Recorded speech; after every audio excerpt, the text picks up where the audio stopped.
Terjadi kisah di Riyadh, seorang ibu, kisah nyata di Saudi. Ini di Riyadh ini sudah masyhur ceritanya nih. Antara seorang ibu dengan seorang TKW dari Indonesia. Ada satu ibu sudah divonis di Saudi, operasi kanker dia terakhir sebulan lagi. Kalau tidak berhasil, dianggap sudah mati dari sisi medis. Ini keberhasilannya kecil sekali, 10%, 90% mati orang ini. Sebulan lagi menurut ilmu medis. 3 hari setelah divonis begitu sama dokter, sebulan lagi operasi terakhir, datang pembantunya dari Indonesia. Seminggu pembantu itu kerja, bagus sekali kerjanya. Masya Allah bersihin rumah, masak segala. Tuan rumahnya ini senang. Tapi selama dia kerja seminggu, ada satu perilaku TKW ini, pembantu ini, yang selalu membuat tuannya mau nanya aja tapi nggak enak. Akhirnya setelah seminggu itu ditanya, ternyata dia kalau siang hari, habis selesaikan kerjaan semua, habis siapin makan, dia masuk kamar mandi, lama di kamar mandi pembantu ini. Nggak tahu buat apa gitu.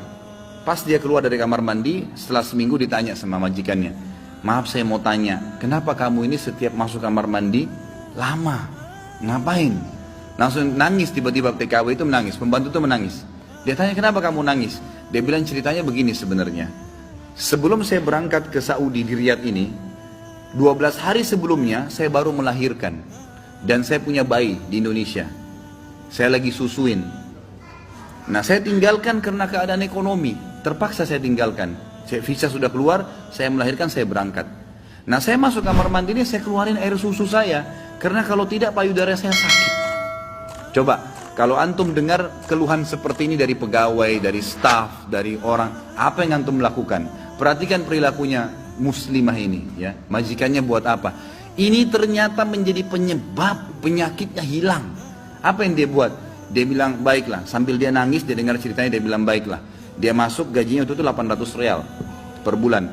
Tuannya ini kebetulan punya duit di rumahnya, diambil dikali 24 bulan, 2 tahun. Dikasih pembantunya, ini uang kamu ambil. Besok saya belikan kamu tiket pulang ke Indonesia. Anggap kau sudah kerja 2 tahun. Pembantunya bilang, nggak apa-apa. Dia bilang, nggak apa-apa. Anak kau lebih penting daripada saya. Urus anakmu, nggak apa-apa. Terus ada pembantunya, baiklah kalau begitu terima kasih. Kata tuannya, kalau seandainya 2 tahun kemudian habis nyusuin, kamu terfikir kembali, ini nomor HP saya, dikasih, pulanglah. Pembantu kita sudah selesai nih, TKW sudah pulang Indonesia. Kita sekarang berhubungan dengan kisah ibu ini. Apa kata dia? Semenjak pembantu itu berangkat, mulai hari itu setiap hari saya menangis.